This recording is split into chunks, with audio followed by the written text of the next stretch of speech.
আসসালামু আলাইকুম। কেমন আছেন সবাই আমার প্রিয় আপু আন্টিরা?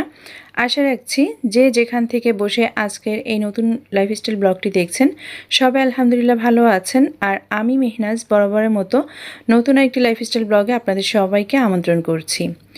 সকালবেলা আমি নাস্তা করে নিয়েছি, আর নাস্তা করার পরপরই আমি টেবিলটাকে ক্লিন করে নিচ্ছি। প্রথমেই একটা টিস্যু দিয়ে ক্লিন করে নিলে না একদম পুরা যে ময়লাটা সেটা টিস্যুতে খুব সুন্দর করে চলে আসে।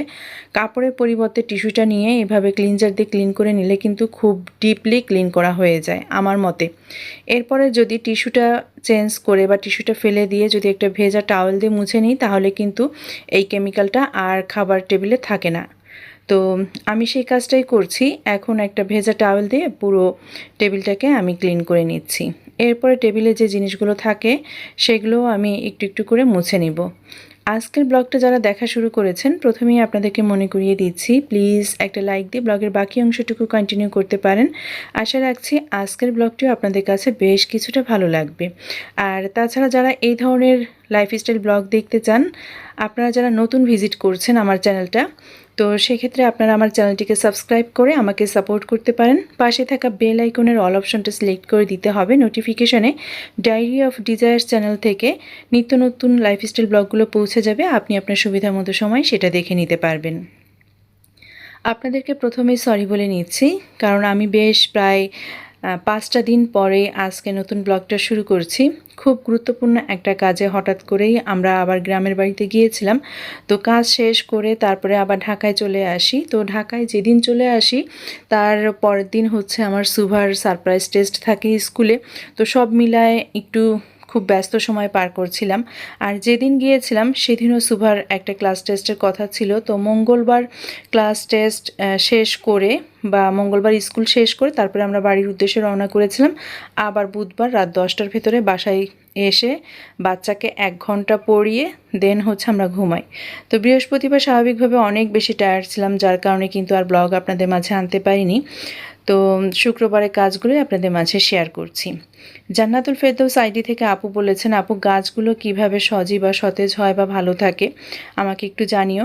আপু আমার তো খুব অল্প স্পেস, আর অল্প স্পেসে আমি কিন্তু তেমন কোনো গাছ আমার বাসায় আমি লাগাতে পারি না। তো জানালার এইখানে একটা স্ট্যান্ড দিয়ে যে কয়টা গাছ আমি পেরেছি লাগিয়েছি। তো আমি যে কোনো গাছ লাগানোর সময় ডিমের খোসাটা গুঁড়া করে আর হচ্ছে ফেলে দেওয়া চা পাতিটা সেটা একসাথে পেস্ট করে শুকনা করে তারপরে হচ্ছে মাটির সাথে মিশিয়ে আমি এভাবে পটিং করি। আমি অনেক সময় আপনাদেরকে শেয়ার করেছি, যদি আপনি রেগুলার দেখে থাকেন তো সেই কাজগুলো আপনার সামনে আসার কথা ছিল। তো যাই হোক, তারপর আমি একটু শেয়ার করে দিলাম। খুব বেশি গাছ আমার নাই, কিছু গাছ পানিতে রাখি আর কয়েকটা গাছ আমি এইভাবে মাটিতেই দিয়েছি। তো যে গাছগুলোতে আমি এভাবে চা পাতা ডিমের খোসা দিতে পেরেছি সেই গাছগুলো কিন্তু বেশ ভালোই হয়, মানে হেলদি একটা গাছ হয়, আপনারা দিয়ে দেখতে পারেন। আর আমি তো মনে করি যে একজন ধৈর্যশীল গৃহিণী কিন্তু সামর্থ্যের মধ্যে তার সংসারটা পরিচালনা করে। আসলে এখন যতটুকু সামর্থ্য আছে আলহামদুলিল্লাহ, আমি আমার সব কিছুর জন্যই বলি, যতটুকু আল্লাহ তাআলা দিয়েছেন কারো কাছে যেন হাত পাতা না লাগে, বা এর থেকেও যেন যে লেভেলটা বজায় রাখছি সেখান থেকেও যেন মানে ধপাস করে পড়ে যেতে না হয়। আল্লাহ তাআলা 3 বেলা ডাল ভাত খাওয়ার যে ব্যবস্থা করেছেন সেটাই যেন সারা জীবন বাচ্চা কাচ্চা নিয়ে যেন এভাবেই চলতে পারি বা খেতে পারি। তো ওইটাই যে একজন ধৈর্যশীল গৃহিণী তার সামর্থ্যের মধ্যে পুরো সংসারটাকে পরিচালনা করার চেষ্টা করেন। আর আমি মনে করি যে আমি যথেষ্ট ধৈর্য নিয়েই কিন্তু আমি আমার সংসারটাকে পরিচালনা করি। তো আমি তো খাবার খেয়ে নিয়েছিলাম সকালবেলা, এখন হচ্ছে বাচ্চাদের জন্য আমি পরোটা ভেজে নিচ্ছি। আর পরোটা ভাজা হয়ে গেছে, পরোটার সাথে ওদেরকে যা দিচ্ছি, সুভা তো একদমই মিষ্টি জাতীয় কোনো খাবার পছন্দ করে না। তো ওর জন্য একটুখানি আলু ভাজি ছিল, আমি খাওয়ার পরে সেটা ওকে দিয়ে দিচ্ছি। আর ওয়াসিফকে দিয়ে দিচ্ছি একটুখানি ছানার মিষ্টি। তো এটা দিয়েই হচ্ছে দুই ভাই বোন খাবারটাকে খেয়ে নেবে, সকালের খাবার। আজকের ব্লগে রান্নাবান্নার অংশটা খুবই কম রাখার চেষ্টা করেছি, যতদূর পেরেছি আসলে আমার ঘর সংসারের কাজগুলো আপনাদের মাঝে চেষ্টা করছি। এই যে বাচ্চাদের রুমে চলে আসলাম আর এসেই বেডশিটটাকে চেঞ্জ করে নিলাম। বাচ্চাদের রুমে সবসময় যতদূর সম্ভব চেষ্টা করবেন যে গাঢ় বা ডার্ক কোনো বেডশিট বিছাতে, কারণ হচ্ছে যে ওরা দেওয়ালের মতো বিছানাটাকেও কিন্তু ওদের আঁকার ক্যানভাস মনে করে, বা মনে করে যে এখানেও একটু দাগ দিই, কালারিং করি। আমার বাচ্চারা তো তাই করে। তো চেষ্টা করি যে ওদের বেডগুলোতে এখন থেকে চেষ্টা করব যে ডার্ক বেডশিটগুলো বিছানোর জন্য। একটা কুশনের হাফ দেখেছিলেন যে লাগানো রয়েছে, আর হাফ আমি ভরে দিলাম। যাই হোক, আজ কথা বলতে অনেক বেশি বেঁধে যাচ্ছি। ওয়াসিফ এই কাজটা করেছে। ওয়াসিফ ইদানিং আমাকে আমার কাজে খুব বেশি হেল্প করার চেষ্টা করে, সে আসে কাজ করতে আসে, তো বাকি যে অংশটুকু সেটা আর সে কুশনে কাভারের ভিতরে সে ভরতে পারছে না। তো বললাম যে রাখো, বাকিটা আমি করে নিব। তো বাচ্চাদেরকে একটু একটু করে কাজ শেখানোর অভ্যাসও করছি। মাঝে মধ্যে তো ওদের বাবা ওদের খাওয়ার পরে বলে কি যে প্লেটগুলো ধোও বা নিজে নিজে বেড়ে খাও। এভাবে কিন্তু করতে দিতে হবে বাচ্চাদের। অনেক সময় দেখা যাবে কি আমরা অনেক অসুস্থ থাকি বা আমরা কোথাও গেছি, সেই আমাদের অ্যাবসেন্সে কিন্তু ওরা ওদের কাজগুলোও যেন অনায়াসে করে নিতে পারে। এজন্য বাচ্চাদেরকে টুকটাক কাজ করতে দিবেন মাঝে মধ্যে। আমি জানি আমার আপুরা হয়তো বা এভাবে করেন আমার মতো। আমাদের লাইফস্টাইল কিন্তু আপনাদের সাথে অনেক অংশে মিলে যায়, কারণ আমরা সবাই মানুষ, সবাই একইভাবেই প্রায় ঘর সংসার পরিচালনা করার চেষ্টা করি। বাসার সব রুমের ভেতরে দেখা যায় কি যে বাচ্চাদের রুমটা বেশি নোংরা হয়ে থাকে, বেশি এলোমেলো থাকে, বেশি ময়লা আবর্জনা থাকে। তো এখানে ওদের ডেস্কটা আমি একটুখানি গুছিয়ে নিচ্ছি। মূলত সবসময় আমাকে গোছাতে হয়। সুভা যতটুকু পারে করে, না পারলে কিন্তু রেখেই দেয়। আর এখন হচ্ছে যে আমি খুব বেশি আমার সময় হাতে নাই, কারণ আজ যেহেতু শুক্রবার, জুম্মার দিন, জুম্মার নামাজের সময় আবার আপনাদের ভাইয়া এবং অসিফকে রেডি করে দিতে হয়। তারপরে সংসারে কিছু রান্নাবান্না থাকে, আবার কাজের আপা আসলে তার কাজে আমাকেও হেল্প করতে হয়, সব কিছুই করতে হয়। আর সুভার একটা স্বভাব কি জানেন, যে সুভা আমার বাসা থেকে কোনো একটা কার্টুন, কোনো একটা প্যাকেট, কোনো একটা মোটা কাগজ সে ফেলতে দেবে না। এগুলো সে তার ড্রয়িং পারপাস রাখে, অথবা কোনো জিনিস সে ক্রাফটিংয়ের কাজে ইউজ করবে। আর আমি হচ্ছি পলিথিন। তো মা মেয়ে এই কাজগুলো বা এই জিনিসগুলো জমিয়ে রাখতে রাখতে দেখা যায় কি আমাদের ঘরে অনেক বেশি পলিথিন জমা হয়, আর সুভার জন্য অনেক বেশি কার্ডবোর্ডগুলো জমা হয়। তো ওদের রুমটা এত বেশি ময়লা ছিল, তো চিন্তা করলাম যে আমি একটু ঝাড়ু দিয়ে নিয়ে যাই, কারণ আজ হচ্ছে কাজের আপাকে দিয়ে আমি ঘর ঝাড়ু দিতে পারবো না। তো সেই কারণে আমি ঝাড়ু দিয়ে নিচ্ছি, আপাকে দিয়ে আজ অন্য 2টা কাজ করিয়ে নিব। তো যেহেতু নতুন একটা বেডশিট বিছিয়ে দিয়েছি, এই অবস্থায় ঝাড়ু না দিলে দেখা যাবে যে পায়ে পায়ে ময়লাগুলো ওরা বিছানার উপরে নিয়ে যাবে। যেহেতু এখানে বসেই ওদের টিভি দেখা হয়, আর অনেক সময় দেখা যায় কি খাবারটাও ওরা বেডে এসে খায়। খাবার তো বেডে খেতে দিতে চাই না, অনেক সময় রাগারাগি বকাবকি করি, কিন্তু বাচ্চা মানুষ তো শুনতে চায় না। তো এই তো পাপোশটাকে বিছিয়ে দিয়ে অফ ক্যামেরায় আমি কিন্তু আমার ড্রয়িং রুমটাকেও গুছিয়ে নিয়েছি।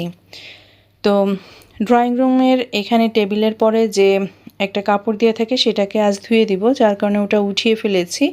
এভাবে তো দেখতে বেশ ভালোই লাগে, কিন্তু প্রতিদিনের সংসারে এত বেশি ধুলাবালি জমে, যেগুলো আসলে কি বলবো, ওই কাপড়টা না দিলেও হয় না। আর আমি জানি আমার সব জিনিস আসলে আমি ক্যামেরা উপযোগী বা ভিউয়ার্স উপযোগী করে আসলে প্রেজেন্টেবল করতে পারি না। কারণটা হচ্ছে যে আমি একদম রিয়েল লাইফটাই আপনাদের সাথে প্রেজেন্ট করারই চেষ্টা করি।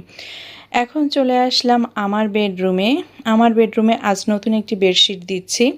তো বাসার বেডশিটগুলো আসলে আরও সপ্তাহখানেক আগে চেঞ্জ করারই কথা ছিল, কিন্তু ওই যে বললাম না যে হুট করেই বাড়িতে যেতে হয়েছে, আর এত বেশি বৃষ্টি বর্ষা হয়, তো ধুবো করেও আর ধোয়া হচ্ছিল না। আর আমার বাসায় তো মেলে দেওয়ার জায়গাও নাই, অনেক কম স্পেসেই কিন্তু আমি আমার বাচ্চা কাচ্চা নিয়ে থাকি আর সংসার করি। এই বাসাটাই এই সেপ্টেম্বর আসলে 7 বছর হবে। তো এই আর কি, যে কতটা ধৈর্য নিয়ে আসলে থাকতে হয়। আর প্রতিনিয়তই চেষ্টা করি যে ভাঙা সংসারটাকে জোড়াতালি দিয়ে বা গুছিয়ে পরিপাটি করে নতুন জিনিস দিয়ে আবারও সংসারটাকে সাজানোর চেষ্টা করি। আর এইভাবে পুরনো সংসারটাকে সবসময় নতুনের মতো করেই রাখার চেষ্টা করি, যাতে করে একঘেয়েমি না আসে কাজে। তো এই তো বেডশিটটা আমি আমার বেডে বিছিয়ে নিলাম, আর চিরুনি দিয়ে চতুর সাইডে বেডটাকে গুজে দিলাম। কারণটা হচ্ছে যে ওয়াসিফ এখন এত বেশি ডিগবাজি খায়, দৌড় দিয়ে এসে আমার বেডের উপরে ডিগবাজি দিবে, অথবা একদম স্লিপ কাটার মতো সে সামনে জানালার দিকে এগিয়ে যাবে উঠেই। তো এ কারণে হচ্ছে যে আমি বেডশিটটাকে সবসময় এভাবে গুজে দেই, আর গুজে দিলে বেডটা অনেকক্ষণ থাকে। তো যাই হোক, এখন বালিশগুলো দিয়ে বেডটাকে আমি সাজিয়ে নিচ্ছি। একটা জিনিস দেখবেন যে যখন আমি ব্লগিংয়ের কিছুই বুঝতাম না, যারা আমার অনেক পুরাতন ভিউয়ার্স আছেন বা অনেক আগে থেকেই যারা আমাকে দেখে আসছেন, তো ব্লগের কিছুই বুঝতাম না বা ভিডিও এডিটিংয়ের কিছুই বুঝতাম না বা কিভাবে ভাইরাল হবে সেগুলো কোনো কিছুই বুঝতাম না, কিন্তু তখনও কিন্তু আমার ব্লগগুলো অনেক বেশি ভিউ হয়েছে বা ভাইরাল হয়েছে, বা যে পর্যন্তই এসেছি আলহামদুলিল্লাহ বলবো আমি। আর এখন যতটুকু যা বুঝি, এখন কিন্তু ভিউ নাই বললেই চলে। তারপরে শুকরিয়া আদায় করি, যেহেতু আমার এটা শখের একটা জায়গা, আমি শখের বশেই কিন্তু কাজগুলো আপনাদের সাথে শেয়ার করি। আদারওয়াইজ কিন্তু আমার সংসারে কিছুই নাই বা আমি এক্সট্রাঅর্ডিনারি কিছুই দেখাই না, যেটার কারণে কিন্তু আলাদা করে বেশি বেশি ভিউ আসবে। তো এই হচ্ছে কথা, যে আমি যখন যেরকম পেরেছি তখন সেই অবস্থাটাই, সেই সময়টাই আপনাদের সাথে শেয়ার করার চেষ্টা করেছি। মাঝে কিছুদিন গ্যাপ গিয়েছিল, সেটা বাচ্চাদের কারণে হোক আর যে কারণেই হোক, অভিমান থেকে হোক, আমি সেটা বন্ধ রেখেছিলাম। এখন তো আবার নতুন করে শুরু করেছি, কিন্তু এখন কিন্তু কোনো ভিডিওতে রিচ তেমন হয় না, ভিউ নাই। তারপরে আপনারা আমাকে ভালোবাসেন বিধায় কিন্তু আমি আপনাদের কাছে ভিডিওগুলো শেয়ার করি।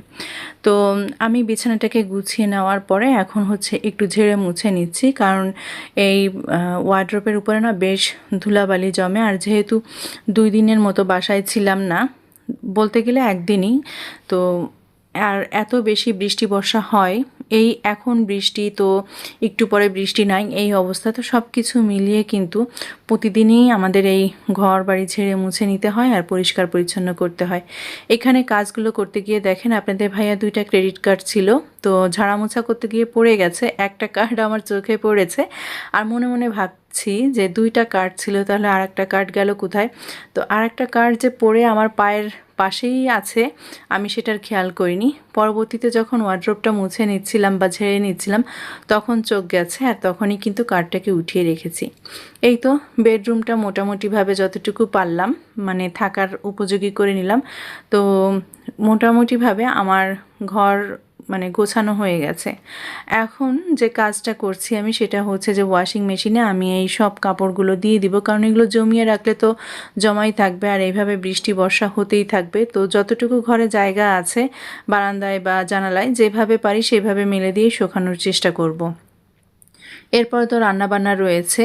আর বললামই তো, আজ যেহেতু শুক্রবার ছিল, জুম্মার দিন, জুম্মার দিনে মানে এত বেশি ব্যস্ত থাকতে হয়। ছুটির দিনগুলোতে কিন্তু মানে দেখা যায় যে হাজব্যান্ডরা যদি বাসায় থাকে, তাহলে রেগুলার কাজ তো করতেই হয়। তারপরে কিন্তু তারা কি চায় না চায়, এটা দাও ওটা দাও, বা মানে তাদের কথা শুনতে হয়, পাশে বসে থাকতে হয়। তা দেখা যায় কি যে নিজের কাজগুলো অনেক বেশি হ্যাম্পার হয়। আবার এই ধরনের অগোছালো ঘরে থাকতেও কিন্তু ভালো লাগে না, মানে সব মিলিয়ে একটা প্যারা মনে হয় আমার কাছে। তো তার ভিতর দিয়েও আমি যতটুকু পেরেছি মানে দৌড়ঝাঁপ করে কিন্তু আমি আমার সংসারের কাজগুলো শেষ করার চেষ্টা করেছি।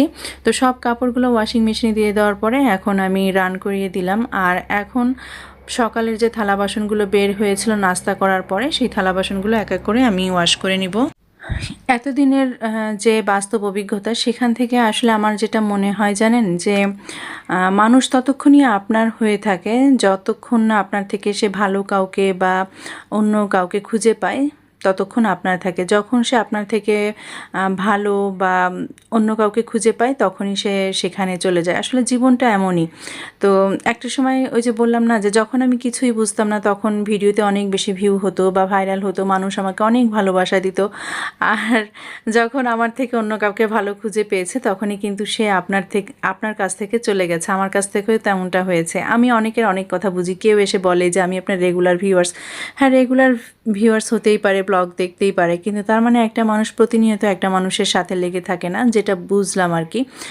আমরা না অনেক সময় মানে কে কি অভিনয় করছে আপনার সামনে, সেটা আমরা খুব অনায়াসে বুঝতেও পারি, ধরতেও পারি। কি আমাদের বাস্তব জীবনে, কি আমাদের এই যে আমরা যে ইউটিউব প্ল্যাটফর্মে কাজ করছি, সব কিছুই আমরা বুঝতে পারি। কিন্তু আসলে মান সম্মানের খাতিরে বা অনেক সময় দেখা যায় কি যে বাস্তব কথা বলে না অনেক সময় তেতো লাগে সেটা মানুষের কাছে শুনতে।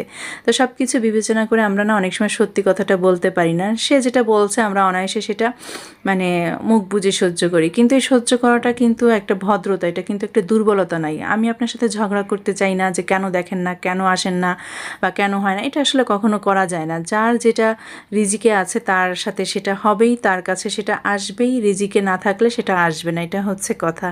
তো এটা নিয়ে দুঃখ পাই না। আমি আপনাদেরকে বলেছি যে সম্পূর্ণ আপনাদের ভালোবাসার টানে আমি কিন্তু আবারও কামব্যাক করেছিলাম এই ইউটিউবে, এবং আপনাদের ভালোবাসার কারণেই কিন্তু আমি এখনও আমার লাইফস্টাইলের ব্লগগুলো শেয়ার করে যাচ্ছি। আপনাদের কারো কাছে মানে দু একজনের কাছে হয়তোবা আমি অনেক ভালো বা ভালোবাসার আপু, আর কারো কাছে হয়তোবা আমি খুব ঘৃণার পাত্রী বা ভালো না, আমার ব্লগগুলো ভালো লাগে না। তারপর সমালোচনা যারা করবে তারা তো আর ছেড়ে দিবে না, তারা কিন্তু সুযোগ বুঝেই কিন্তু কোপটা মারে, তারাও এসে কিন্তু দেখবে। তো যাই হোক, আজ অনেক কথা বলে ফেলেছি। এরপর রান্নাবান্নার পার্টটা আপনাদের সাথে হালকা পাতলা শেয়ার করছি। আজ রান্না করছি উস্তে আলু ভাজি, আর এখানে আমি ডিমের কোরমা করে নিচ্ছি। গতদিন একটু পোলাও করেছিলাম, তো পোলাওর সাথে রোস্ট ছিল, বাচ্চারা সেটা খেয়েছে। আর আজ একটু ডিমের কোরমা করে দিচ্ছি, এটা হলে ওদের ভাত খেতে বা পোলাওটা খেতে সমস্যা হবে না। তো একদম সব শেষে আপনাদেরকে ডাইনিং টেবিলে নিয়ে আসলাম। তো উস্তে ভাজি রেখেছি, ডিমের কোরমাটাও নিয়ে আসলাম। আর গতদিন না আমি পাটায় মশলা বেটে, ওই যেটা আমরা রান্না করি পেঁয়াজ পুড়িয়ে জিরা পুড়িয়ে মশলা বেটে, তো ওটা দিয়ে আমি কাঁচকলা আর শিং মাছতে ঝোল করেছিলাম, আমি গরম করে টেবিলে দিয়ে দিয়েছি। তো এই ছিল আজকের খাবার দাবার, ঢেকে রাখছি।